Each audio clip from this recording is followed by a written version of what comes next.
Sinaksak ang isang lalaki sa Antipolo Rizal ng isang babaeng tumabi sa kanya. Ang suspect, dati na raw nasangkot sa mga insidente ng pananaksak. Balitang hatid ni EJ Gomez. Pagmasdan ng lalaking yan na umupo sa harap ng isang tindahan sa Barangay San Isidro sa Antipolo City pasado tanghali noong Martes.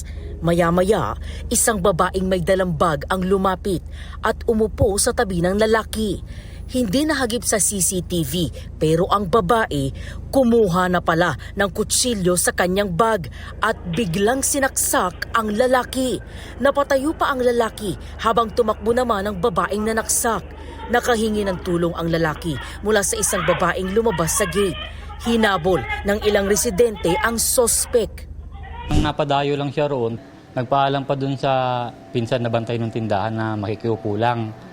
Yung pinsan niyang nakaupo naman dun, nakakain lang, tumambay na yosi. Bigla na lang pong sinaksak eh.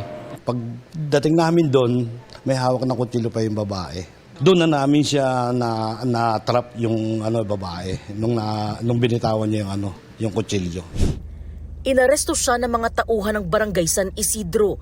Nakuha rin ang ginamit niyang patalim na abot sa 12 pulgada ang haba. Ayon po dun sa pinsan niya, nung biktima, itinakbo po agad nila sa ospital. Kasi medyo dumudugo na at sabi niya masakit yung dibdib niya. Kasi ang tama niya po ay nasa kaliwang dibdib. Kritikal ang kondisyon ngayon ng 26 anyos na biktima ayon sa barangay. Itinanggi ng 30 anyos na sospek ang pananaksak. Hindi rin daw sa kanya ang nakumpiskang patalim. Hindi po totoo yun kasi hindi ko po alam yun eh.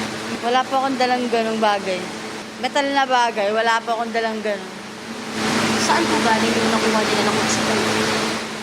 Hindi ko po alam. Sa records ng barangay, dati nang nasangkot ang babae sa ilang insidente ng pananaksak sa Antipolo City. Bali, nakatatlong insidenteng pananaksak na po siya bago po itong bago. Yung una po is yung lalaki po na sinaksak niya is nag-50-50 po yun. Tapos after 1 week, namatay din po yung biktima. Tapos po yung pangalawa, siya rin po yung nananaksak po sa may simbahan, ng Antipolo Simbahan po. Tapos yung pangatlo po is sa police station po yun na may sinaksak din po siyang police. Records din na may mental health disorder po siya. Nakapiit sa custodial facility ng Antipolo Police ang sospek.